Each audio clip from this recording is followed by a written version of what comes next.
this is Andy, and I was just going to say a few things about when Israel ascended Mount Sinai, and Moses brought the 70 elders of Israel up on Mount Sinai. Of course, we know from the Exodus account there was a boundary set about the mountain, and Israel was not supposed to cross this boundary. And then Moses was told that he was to bring Aaron and I believe his 2 sons and 70 of the elders of Israel, and they would then ascend the mountain. And Moses had some question because the Lord had earlier said if anybody touches the mountain they had to be put to death. So anyway, Moses does this. He puts the boundary about the mountain, and then I believe after the 3rd day they were supposed to cleanse themselves for 3 days. They woke to the sound of the mountain trembling. That was Mount Sinai, and Moses led Israel out of the camp up to the mountain, I presume to the border of the mountain. And from the comment that I read, and this is, I believe, the Jewish Publication Society commentary, it says that that boundary that was round about the mountain was somewhat like the court of the tabernacle, and that the location to which the 70 elders of Israel ascended the mountain would be like the holy, and then the top of the mountain would be like the most holy. So of course that's where Moses went up, and it was all covered with fire, and Moses went alone up there.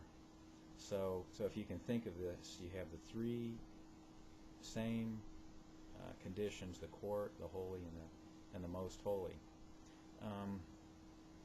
And then another thing that is really important, I believe, in this is that this took place at Pentecost.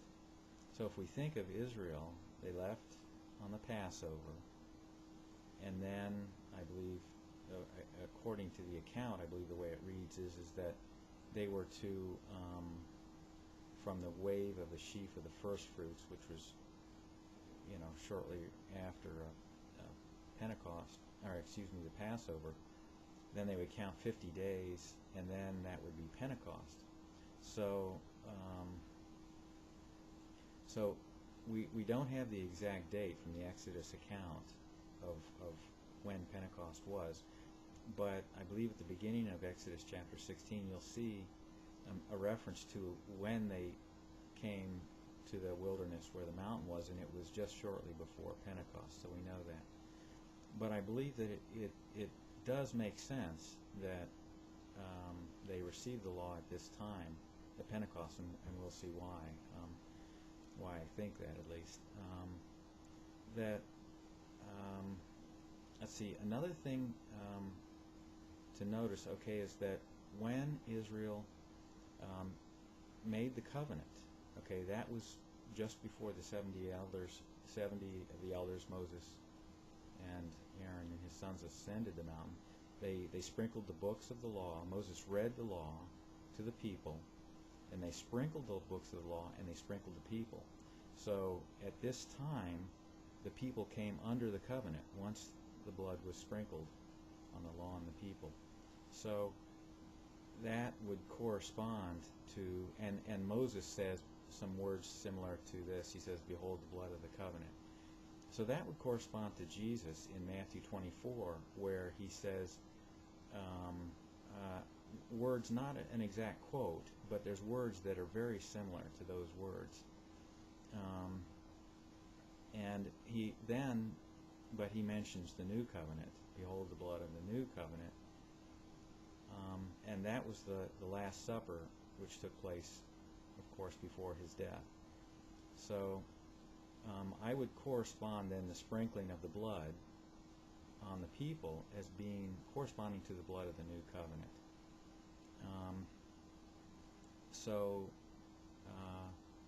Then the next thing that happens is that Aaron and the 70 elders, Moses, they ascend the mountain. They go part way up the mountain, And the way it reads, it says they ate and drank, and they saw the God of Israel, something like that, and under his feet was a paved work, the clearness of heaven.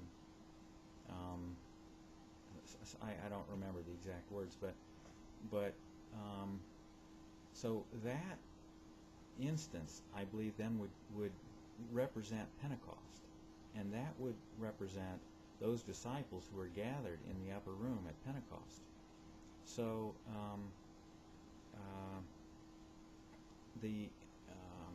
and I believe the idea of ascending the mountain, as they physically went up on the mountain, the place where they were told that they couldn't go, at least they died, would of course represent the holy, but the idea of actually being raised or elevated as they go up the mountain would give the idea of being caught up,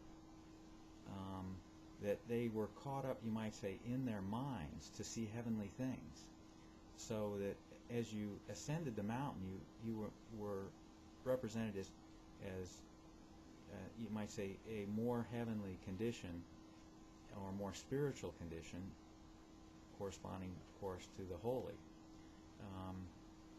And this is what happened at Pentecost when the Holy Spirit was poured out. Then in their minds they were elevated to see heavenly things. So in a sense, they were in their minds caught up. And I believe another thing that you might say corresponds to this is you probably recall that on telephone looks like Linda's got it. Let's see, on Pentecost, the high priest waved the two new loaves that were baked with leaven. So I think the idea there was as those two new loaves represented the church, would correspond to those who ascended the mountain, and it says they ate and drank on the mountain before God. That was a spiritual meal, you might say, that they partook of. And that would then relate to the enlightenment of their minds that they received at Pentecost. So, and then another thing that's interesting is that after this happens, Moses then ascends the mountain all the way up.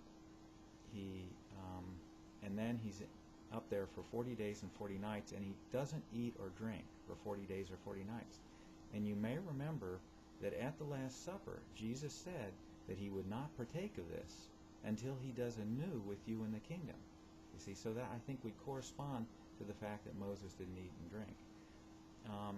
Then another thing that I think parallels this is the fact that while he was up on the mountain, Israel, there was a point near the 40 days and 40 nights where they said, we don't know what happened to this man. And I think that would correspond to questions within the church about Jesus' return, and having a kind of a loss of confidence because he had been gone for a lengthy period of time. But what happens is, of course, they worship the golden calf. So that would suggest that when Jesus returns, there would be this idol, which Thessalonians speaks of, and Matthew 24 speaks of this same thing.